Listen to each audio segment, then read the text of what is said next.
Hi ನಮಸ್ಕಾರ. Second P U C ವಿದ್ಯಾರ್ಥಿಗಳಿಗೆ ಸರ್ಕಾರ ಕಡೆಯಿಂದ ಅಧಿಕೃತ ಮಾಹಿತಿ ಬಂದಿದ್ದು. ಸೊ ಯಾರೆಲ್ಲ ಪರೀಕ್ಷೆ ಎರಡನ್ನು ಬರೆದು ವಿದ್ಯಾರ್ಥಿಗಳು ಫಲಿತಾಂಶಕ್ಕೋಸ್ಕರ ಕಾಯುವಂಥ ವಿದ್ಯಾರ್ಥಿಗಳಿಗೆ ಇಂದಿನ ಮಾಹಿತಿಯಲ್ಲಿ ನಾವು ಯಾವ ರೀತಿ ಫಲಿತಾಂಶ ಹೊರಬೀಳುತ್ತದೆ ಎಂಬುದನ್ನು ತಿಳಿದುಕೊಳ್ಳೋಣ. ಸೊ ಈ ವಿಡಿಯೋ ನಿಮಗೆ ಯೂಸ್ಫುಲ್ ಆಗಿರೋದ್ರಿಂದ ನಿಮ್ಮ ಒಂದು ಫ್ರೆಂಡ್ಸ್ ಗ್ರೂಪ್ನಲ್ಲಿ ಈ ವಿಡಿಯೋನ ಶೇರ್ ಮಾಡ್ಕೊಳ್ಳಿ. ಸೊ ಎನಿ ಡೌಟ್ಸ್ ಇದ್ದರೆ ಕಮೆಂಟ್ ಬಾಕ್ಸ್ನಲ್ಲಿ ಕಮೆಂಟ್ ಮಾಡಿಕೊಂಡು ಹೆಚ್ಚಿನ ಮಾಹಿತಿಯನ್ನು ಪಡ್ಕೋಬೋದು. ಸೊ ಈ ವಿಡಿಯೋಕ್ಕೆ ಯಾವುದೇ ರೀತಿ ಮಾಹಿತಿ ಇದ್ದರೆ, ತೊಂದರೆಗಳಿದ್ದರೆ ಕಮೆಂಟ್ ಮೂಲಕ ನಮಗೆ ಸಜೆಷನ್ ಮಾಡ್ಬೋದು. ಹಾಗೆ ಈ ವಿಡಿಯೋಗಳನ್ನು ನೋಡುವಂಥ ತಪ್ಪದೆ ವಿದ್ಯಾರ್ಥಿಗಳು ಲೈಕ್ನ ಮಾಡಿಕೊಂಡು ಚಾನಲ್ನ ಸಬ್ಸ್ಕ್ರೈಬ್ ಮಾಡ್ಕೊಳ್ಳಿ. ಮುಂಬರುವ ದಿನಗಳಲ್ಲಿ ಫಸ್ಟ್ ಪಿ ಯು ಸಿ ಅಂತ ಹಿಡ್ಕೊಂಡು second year P U C ಹಾಗೆ ಡಿಗ್ರಿಗೆ ಸಂಬಂಧಪಟ್ಟಂಥ ಮಾಹಿತಿಯನ್ನು ನಮ್ಮೊಂದು ಚಾನಲ್ ಮೂಲಕ ನಿಮಗೆ ನೀಡುತ್ತೀವಿ.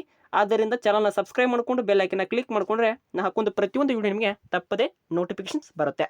ಬನ್ನಿ, ಇಂದಿನ ದಿನಗಳಲ್ಲಿ ನಾವು ಸೆಕೆಂಡ್ ಪಿ ಯು ಸಿ ಯಾರೆಲ್ಲ ಎಕ್ಸಾಮನ್ನು 2 ಬರೆದ ನಂತರ ಸೊ ಫಲಿತಾಂಶ ಯಾವ ರೀತಿ ಬರುತ್ತೆ. ಸೊ ಯಾರೆಲ್ಲ ವಿದ್ಯಾರ್ಥಿಗಳು ಸೆಕೆಂಡ್ ಅಟೆಂಪ್ ಆಗಿ ಎಕ್ಸಾಮ್ನ ಬರೆದಿದ್ದಾರೆ ನೋಡಿ. ಸೊ ಫಲಿತಾಂಶವನ್ನು ನೋಡೋಣ ಬನ್ನಿ. ಸೊ ನಿಮಗೆ ಎಕ್ಸಾಮ್ಗಳು ಏಪ್ರಿಲ್ 30ನೇ ತಾರೀಕಿನಿಂದ ಮೇ 13ನೇ ತಾರೀಕುವರೆಗೂ ಫಲಿತಾಂಶಗಳನ್ನು ಒಂದು ಎಕ್ಸಾಮ್ಗಳು ನಡೆದಿವೆ. ಓಕೆ, ಎಕ್ಸಾಮನ್ನು ಎಂಡ್ ಆಗಿವೆ. 13ನೇ ತಾರೀಕಿಗೆ ಪರೀಕ್ಷೆ ಒಂದು ಎಂಡ್ ಆಗಿತ್ತು. ಸೊ ಅದರ ಮೌಲ್ಯಮಾಪನ 14ನೇ ತಾರೀಕಿನಿಂದ ಸ್ಟಾರ್ಟ್ ಆಗುತ್ತೆ. ಸೊ ಒಟ್ಟು ಒಂದು ವಾರ ತೆಗೆದುಕೊಳ್ಳಬಹುದು. Okay, so scheme of valuation start ಆಗಲು ಒಂದು ವಾರನ ತೆಗೆದುಕೊಳ್ಳುತ್ತೆ. ತೆಗೆದ ನಂತರ ನಿಮಗೆ ಅಧಿಕೃತ ಮಾಹಿತಿನ ಸರ್ಕಾರ ಕೂಡ ಒಂದು ಲಿಂಕ್ನಲ್ಲಿ ಪ್ರಕಟಿಸ್ತಾರೆ. ಸೇಮ್ ಲಿಂಕಲ್ಲಿ, ಅದೇ ಲಿಂಕ್ ಅಂದರೆ ಕರ್ ರಿಸಲ್ಟ್ ನಿಕ್ ಎಂಬ ಭೇಟಿ ನೀಡಿ. ಸೊ ಅಲ್ಲಿ ಲಿಂಕ್ ನಿಮ್ಗೆ ಗೊತ್ತಿರೋ ಹಾಗೆ ಫಸ್ಟ್ ಚೆಕ್ ಮಾಡಿದ್ರಲ್ಲ, ಅದರ ಲಿಂಕಿನಲ್ಲಿ ನೀವು ಹೋಗಿ ಸೆಕೆಂಡ್ ಎಕ್ಸಾಮನ್ನು ಚೆಕ್ ಮಾಡ್ಕೋಬೋದು. ಸೊ ಫಲಿತಾಂಶ ನಮ್ಮ ಪ್ರಕಾರವಾಗಿ ಬರೋದಂದರೆ ಹೀಗಾಗಿ ನಿಮಗೆ ಪರೀಕ್ಷೆ 13ಕ್ಕೆ ಎಂಡ್ ಆಗ್ತವೆ. ಎಂಡ್ ಆದ ನಂತರ ಒಂದು ವಾರ ಅಥವಾ ಒಂದು ವಾರಕ್ಕಿಂತ ಹೆಚ್ಚು ಸಮಯನ ತೆಗೆದುಕೊಳ್ಳುತ್ತೆ ಸ್ಕೀಮ್ ಆಫ್ ವ್ಯಾಲ್ಯೂಯೇಷನ್ಸ್ಗೆ. ಆನಂತರ ಡೇಟನ್ನು ಅಧಿಕೃತವಾಗಿ ಫಿಕ್ಸ್ ಮಾಡ್ತಾರೆ ಸರ್ಕಾರ ಕಡೆಯಿಂದ. ಈ ಸಲ ಭಾಳ ಟೈಮ್ನ ತೆಗೆದುಕೊಳ್ಳೋದು, ಯಾಕೆಂದರೆ ಈ ಬಾರಿ 2 ಎಕ್ಸಾಮ್ ಇರೋದ್ರಿಂದ ಸೊ ನಿಮಗೆ ವ್ಯಾಲ್ಯೂಯೇಷನ್ಸ್ ಲಘು ಆಗ್ತವೆ. ಸೊ ಒಂದು ವಾರದಲ್ಲಿ ಮುಗಿದು ಬಿಡ್ತವೆ ಕಂಪ್ಲೀಟಾಗಿ. ಸೊ ಹಾಗೆ ನಿಮಗೆ ಹೋದ ವರ್ಷದಲ್ಲಿ ಪರೀಕ್ಷೆಯಲ್ಲಿ 3 ಇದ್ದರಿಂದ ಸ್ವಲ್ಪ ಸಮಯವನ್ನು ಹೆಚ್ಚಿಗೆ ತೆಗೆದುಕೊಳ್ಳುತ್ತಿತ್ತು. ಸೊ ಇದರಿಂದ ಈಗ 2 ಎಕ್ಸಾಮ್ ಇರೋದ್ರಿಂದ ನಿಮಗೆ ಸಮಯವನ್ನು ಕಡಿಮೆ ತೆಗೆದುಕೊಳ್ಳುತ್ತೆ.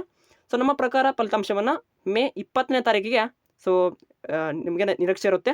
ಸೊ ಆ ತಾರೀಕಿನಲ್ಲಿ ಬರ್ಬೋದು ಅಂತ ನಾವು ವೇಟ್ ಮಾಡಿದ್ವಿ.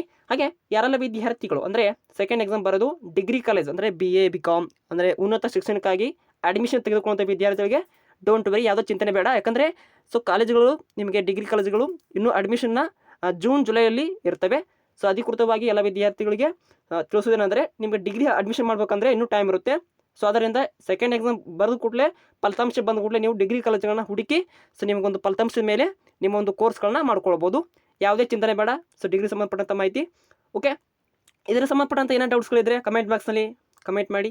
ಹಾಗೆ ಯಾರೆಲ್ಲ ಈ ವಿಡಿಯೋ ನೋಡ್ತೀರಿ ಅವರ ಜಿಲ್ಲೆ ಮತ್ತು ಊರನ್ನು ಕಮೆಂಟ್ ಮೂಲಕ ಮಾಹಿತಿ ಕೊಡಬೇಕಂತ ಹೇಳ್ತಾ ಇಂದಿನ ವಿಡಿಯೋ ಇಲ್ಲೇ ಮುಗಿಸ್ತೀನಿ. ಇನ್ನೂ ಹೆಚ್ಚಿನ ಮಾಹಿತಿ ಬೇಕಾದರೆ ಸೊ ಇನ್ನೊಂದು ವಿಡಿಯೋನ ಅಲ್ಲಿ ನಿಮಗೆ ನೆಕ್ಸ್ಟ್ ವಿಡಿಯೋದಲ್ಲಿ ತಿಳಿಸ್ಕೊಡ್ತೀನಿ ಕಂಪ್ಲೀಟಾಗಿ. ಯಾವ ರೀತಿ ಸ್ಕೀಮ್ ಆಫ್ ವ್ಯಾಲ್ಯೂಯೇಷನ್ ಮುಗಿದ್ಬಿಟ್ಲೆ ಯಾವ ರೀತಿ ಫೋಟೋ ಕಾಪಿನ ತೊಗೊಳ್ಕೊಳ್ಳೋದು, ಹಾಗೆ ನಮ್ಮದು ಮಾರ್ಕ್ಸ್ ಕಾರ್ಡ್ ಅಂದರೆ ಡಿಜಿಲಾಕರ್ ಮೂಲಕ ನಮ್ಮದು ಮಾರ್ಕ್ಸ್ ಕಾರ್ಡನ್ನು ಯಾವ ರೀತಿ ಡೌನ್ಲೋಡ್ ಮಾಡ್ಕೊಳ್ಳೋದು ಎಂಬವನ್ನು ವಿಡಿಯೋನ ಕೊಡ್ತೇನೆ ಅಂತ ಹೇಳ್ತಾ ಇಂದಿನ ವಿಡಿಯೋಲಿ ಮುಗಿಸ್ತೀನಿ. Thank you for watching. Have a nice day.